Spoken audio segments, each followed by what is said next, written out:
Metal Jesus here, and I'm back again with Anna. And we are back here for part 2 of Sega Saturn Hidden Gems.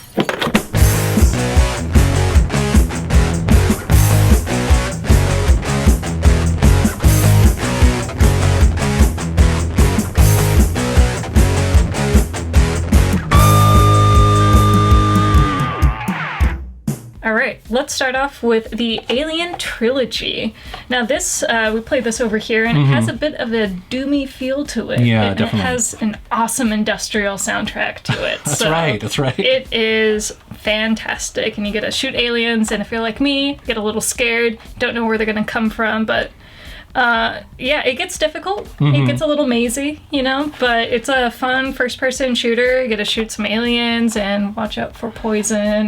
That's definitely one of the challenges of these early kind of 3D first-person shooter games, is that they were so similar. I mean, they basically didn't have a lot to work with, so a lot of the textures were the same, right? Yeah. So it's funny, you get, especially old school like me, like you get really good at remembering, okay, 2 rights and a left, and then a left, and then, you know what I mean? It's like... Yeah, so, exactly. Yeah, but I love these kind of games. They're awesome. Yeah, I definitely recommend checking it out.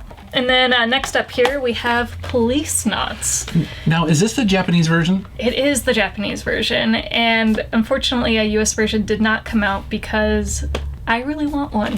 It's, if you are a fan of Telltale games and kind of explore and click on stuff and find out information to tell the story, that is exactly what this game is. Yeah, like graphic adventures, basically. Yeah. Exactly. And they did make a fan translation of it for the PS1, and it's a little tricky to get it working. You can find some footage on YouTube to kind of see what the story's all about. I've got it running on a PS1 emulator, but only as an ISO on the hard drive. I haven't actually tried to burn it, but you know. But I also saw that fans were working on translating the Saturn version, which would be cool too. I would love for that to come out, but for right now, you do kind of need a guide, but you can just tell this game is really something special. I mean, you get to do some detective work, and you eventually go to space, and I mean, what is not to love about this? I know. I love these, well, of course, you know, coming from the Sierra world, this is what it was all about, right? Yeah. And so there aren't a lot of these high quality, you know, adventure games that came out on consoles, and this is definitely one of them. I mentioned when you first came over here that Sierra Dynamics released one called Rise of the Dragon back in the day, which is very similar, kind of cyberpunky. You're a detective, so a special place in my heart for these kind of games. Yeah. And then next up we have Scud, the Disposable Assassin. One of the weirdest names ever. Yeah. Scud. It's very attractive. And the character is a yellow blob, you know.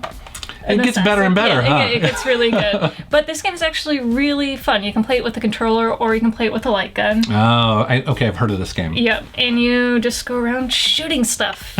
And that's pretty much it. I mean, some of the levels get a little more puzzly, where you have to figure out what order of doors to go through to get to the boss battle, but it is just, you know...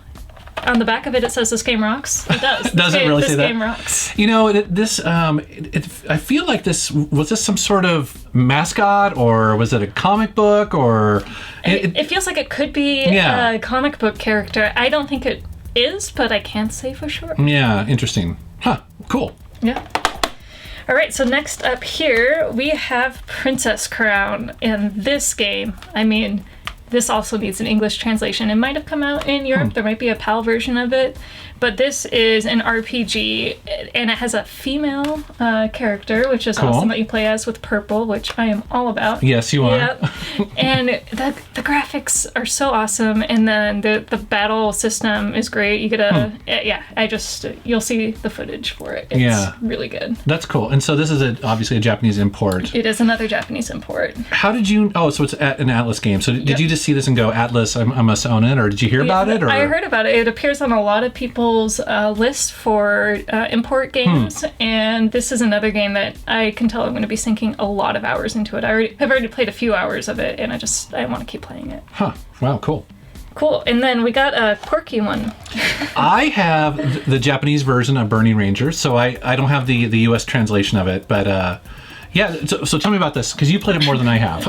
Yeah, the intro is way too long. Just kind of a lot of with these games, the tutorial, it's about 15 minutes before you're playing the game. But you are essentially a cool firefighter. and you get to put out fires. And there's certain like color, you get green fire that takes a little bit more. And what's also really cool is you have to save hostages, and it's completely in 3D, if I remember right. It is in 3D, and one cool thing is you'll be walking through a passage, and if you hear this little sound indicates that an explosion is about to happen, and you have to hit the up arrow, and your character flies, and then fire happens. So if you like explosions and fire and action and hostages. Yeah, I do. Yeah, this game. Very cool. Yeah. All right, so next up here we have another import, Magical Hoppers. That's right. You got me a copy of this as a gift. I was like so touched. And what did you think of it? Well, first of all, when I fired it up, I was like, oh, this reminds me of some other game I've played before or maybe heard before. So it's my understanding that it's Pandemonium, which we got on the PlayStation 1, I believe. I don't know if it came out on Saturn or not. It did. It also came on the Saturn. Okay, cool. Yeah. But I love these kind of 2.5D platforming games where you're going along a path, but it's all in 3D. And it also reminds me of Klonoa, if you've ever played that. Yes. So I thought this was amazing. I thought it was hard as hell. I actually had a hard time getting through the first level. Yep. I was like, what the hell? Is my controller broken? I had no idea. Blame it on the controller. Yeah, I know. It can't be me, of course. No, not at all. No, but I was really impressed with it, though. I was like, wow, I love those kind of games. Yeah. And the Saturn has tons of them, so check out Magical Hoppers. Yeah, definitely. Cool. And then this game is right up your alley. It's Mr. Bones. Yeah, so a skeleton with a guitar. What more can you want? Now, if you saw our last Hidden Gems video, Necronomicon has that really funky, real-time... so bad it's good. There's a whole ritual before you can play pinball. It's kind of like this one. There is some real footage and pretty much... Some acting. Some acting, and you have a whole skeleton army that gets resurrected to spread evil throughout the whole world. But you, Mr. Bones, instead of red eyes, your eyes are blue, which indicates there's a little promise for you to save the world. And so now all these other army guys are trying to attack you and bring you down and make one of us. So where does the guitar come into play, or is that just the cool factor? It comes in later. This game, kind of like what you found with Magical Hoppers, I had a really hard time getting past the first level. All I had to do was jump over obstacles, and what's kind of funny is as you jump over obstacles, and if you miss one of your limbs comes off. And so eventually you're reduced to a hopping body until the skeleton guys catch you, and it's game over.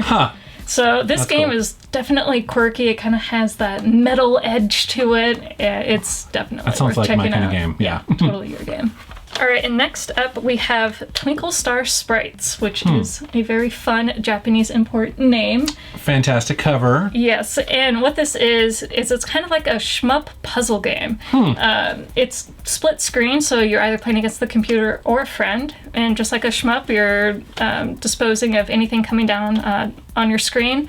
And as you eliminate more stuff, you pile up stuff on your opponent's screen. This sounds so awesome. I sucked against the computer. But it's really fun. It has that quirky Japanese touch to it, but a puzzle game, but a shmup. I really had a blast with it. Yeah, that sounds like a perfect multiplayer game. Yeah, a lot of fun to play with a friend. Wow. Okay, I want to copy that. That's not your copy, but I will get a copy. A copy, yes. Cool. All right, and next up we have a very fun Saturn title. With a hilarious name, yeah. Three Dirty Dwarves. That sounds like an adult film, I'm just saying. Yeah. But it's total opposite, which I don't know what total opposite is. But anyways, let's talk about the game. Three Dirty Dwarves, the beginning, another weird beginning. Saturn is full of weird beginnings. And it's like this kid is playing a D&D game, and he gets kidnapped by the government, but then his dice roll and it rolls a 20, and his characters come to life and get dropped in this world, and they have to save the kid through a beat 'em up. So you get three characters, and they all are equipped with sports equipment. One of them has a bat, one of them has like a bowling ball, and it's you go through side-scrolling beat 'em up, and there's so many different aspects to this. There's that aspect, and then one of the boss battles kind of has this 3D plane to it where there's a stationary object in the middle and you're going around and shooting it. So they play a lot with perspective. It's just in the plains. It's actually a whole lot of fun if you like beat 'em ups, or even if you don't. This is very accessible. Wow, cool. Another game I want. Yeah. And then last but not least, we have Fantastic Pinball. Now this is a really weird pinball, which is why it's on my hidden gems list. It's kind of like it starts out, the first level is kind of a heaven and hell concept. So you're bored. I like it already. Yep. The top of it is heaven, and then there's 3 layers, and the last one is hell. So you try to get to the top and get the most points, and then as your pinball falls, you go to hell, basically, and you try to get yourself out of it, and then you progress through stages, and it's quirky and fun at the same time. You know, I've been getting into video game pinballs. Me you know? too, I mean, yeah. and I think it's fun to go back and find all these really weird and quirky ones that we never knew about. Yeah. Somebody reminded me just recently that I'd forgotten that there's a Motley Crue pinball game on the Genesis called Crew Ball. How awesome is that? And it's got Motley Crue music in it. I mean, like it was made for me. It was made for me. So we need more of them. yes, we do. So many games. So many games. So I think we're going to do a third one of these, right? I think we have enough for a third one, for sure. Not only that, it just gives us an excuse to go out and buy them ourselves. So we do all this research, and we're like, ooh, you know, here's a couple more games to get for our collection. So it's awesome. Yeah, it's research. Yeah, research. Yeah, definitely. Well, thanks for coming on. Thanks for having me. Yes, as always, you're awesome. So thanks for watching my channel. Thanks for subscribing. Take care. You know, I have to admit, I look pretty good with that wig right there. Yeah, I kind of wish it was real, but sadly it wasn't.